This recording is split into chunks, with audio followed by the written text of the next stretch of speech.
What's going on, guys? Andrew Piluk Hockey here, back again with another video. Sorry about the background and the lighting and everything. My light decided to die like literally right before I'm filming this, so if you're new here, make sure to like this video and subscribe. Join the squad. Love to have you guys here. We're going to be talking some Leafs news and rumors. Like I said, if you are a Leaf fan and you're going to be cheering for the Leafs this year, like and subscribe. Lots of Leafs content on this channel, more coming. But yeah, we've got some good stuff, some bad stuff, and some interesting stuff to talk about before the season gets going. I've been doing player previews and stuff like that, so make sure to stick around and see those. Like I said, I'd greatly appreciate it. Trying to make this my full-time gig. So, but yeah, no, this is really interesting. There's some good and some bad. Like I said, there's some news, some rumors. But let's start here. There's some injuries. At the time I'm recording this video, the Leafs just played Buffalo in a preseason game where they won the game 5-2. Now, John Klingberg left the game early in the game. It was not good, and it looks like there's some tightness there. It's saying, Sheldon keeps saying there's something that tightened up on John Klingberg, and they're going to await further evaluation to determine the significance. Now, this is significant because he's a top four defenseman. Whether he can play good defense or not, he's an offensive defenseman. He's an offensive threat. And they're going to wait to determine the significance, which means that it could be bad, could be nothing. But this is significant because the Maple Leafs are already facing a little bit of cap trouble and injury trouble, as now Dylan Gambrell has suffered a concussion in practice, and he's going to be out for the foreseeable future. So that eliminates a roster spot right there. Gambrell's probably not going to be playing for this team for quite some time. And we're going to take a look at cap friendly, but there's two names that keep being brought up, and it's to do with trade talk because the Leafs still need to be cap compliant. Now, what a lot of people need to understand is that they can send down a few guys that don't require waivers, and it'll probably make the Leafs' decision a lot easier on whether or not they're going to be cap compliant. Like, they have options. They have actually a few pretty easy options to get themselves into a good spot.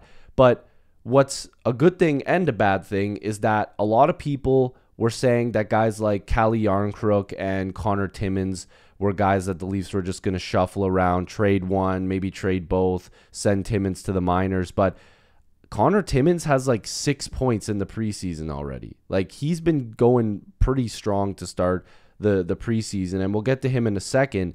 But what's been a little bit weird is that Calle Jarnkrok hasn't played in the preseason for the Leafs yet, and he's been the guy that a lot of people have said, well, he has positive trade value. He's got a contract for the next couple of years. He scored 20 goals, and the Leafs need to clear some cap, so why not just trade this guy? Well, that's the problem.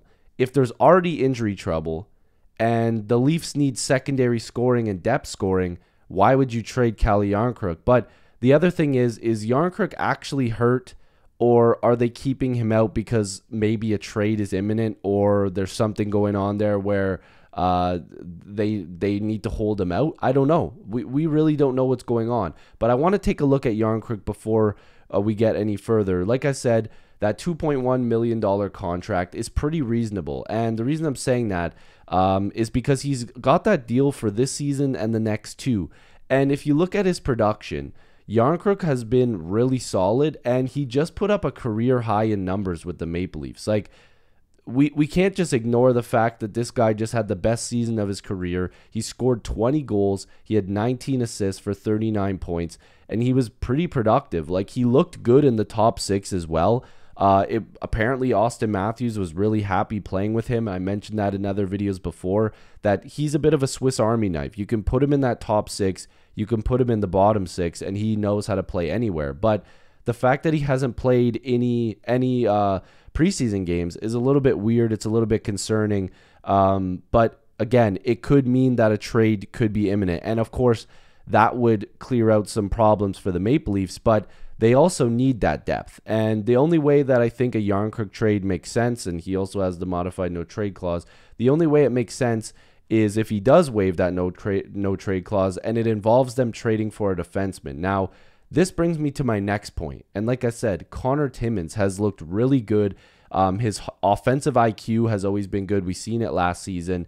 He wasn't getting a lot of opportunities because the Leafs made moves at the deadline, like getting, Luke Shen, and they had Jake McCabe. So it kind of pushed him down. And a lot of people were looking, and including myself, I can't deny it, a lot of people were looking at the Leafs roster this year and thinking, okay, what's an easy way to clear out like $1 million in cap space? Well, why don't you just send Connor Timmins to the minors, because he has that $1.1 million now. But the problem is that he's not waiver eligible. Like, if they try to send him down, like, I'm pretty sure that he can be claimed.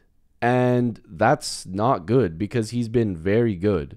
Like, he's been absolutely very good. And again, you can correct me if I'm wrong, but I'm almost positive he can't be sent down without somebody being able to claim him on waivers. And before, people were kind of like maybe, but he's like been pretty solid. Like, look at 14 points in 25 games played for the Leafs last year when he came over.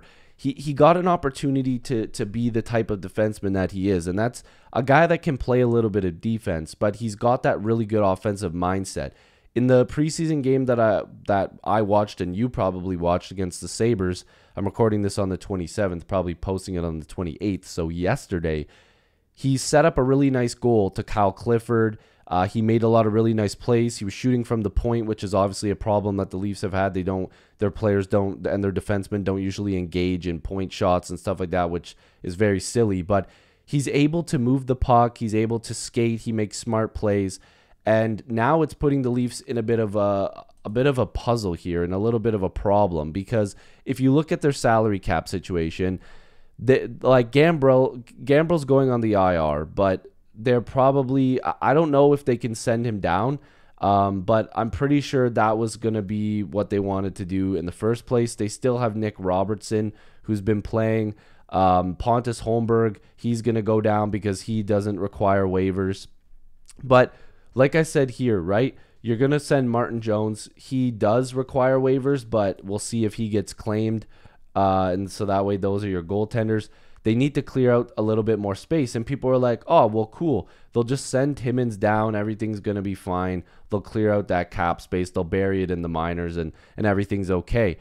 And then the same thing goes for Sam Lafferty. Myself and other people included were like, why don't you just trade these guys? You clear out some cap space. You let a guy like Nick Robertson and, a cheaper forward join into the lineup, and everything will be fine. Well, now with injury trouble and the way that Lafferty and Timmins have looked in the preseason, the Leafs are making, or these players are making it very hard on the Maple Leafs to make a decision, which is good. That's fantastic. And it's still early in the preseason, and I'm not talking about these guys like they're Wayne Gretzky, but when they play well enough, and you've seen the sample size for a guy like Timmins specifically last year, where he can give you point production, and then you look at your blue line and think, okay, we're going to get point production, but like, why not get more point production? If Timmins plays his way into this lineup and he keeps putting up points and looking like he has in the preseason, how can you just say, well, we're just going to put this guy on waivers and basically give him away for free?